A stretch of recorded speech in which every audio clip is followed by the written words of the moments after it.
So we have the aircraft in AB mode right now, and you'll notice it's automatically controlling the pump with no input from us. Kind of hard to see against that backdrop, but hopefully you can tell. So it'll get to the end of the row. Once it stops moving, it shuts off the pump, pumps off, slides over. Once it's in the correct position, turns back on the pump, and heads our way. And then we'll show you a little bit of terrain following here as well as it gets closer to this hillside. Alright, so now we've got a little bit of a grade here.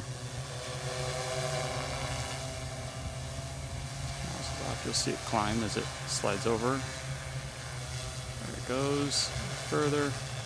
That ground's not perfectly smooth, so you might see it, accounting for it a little bit, but gets to the end, slides over, it'll climb. There's its climb as it's adjusting, and flying backwards. And at the end of the row, stop it here. Perfect. Cool.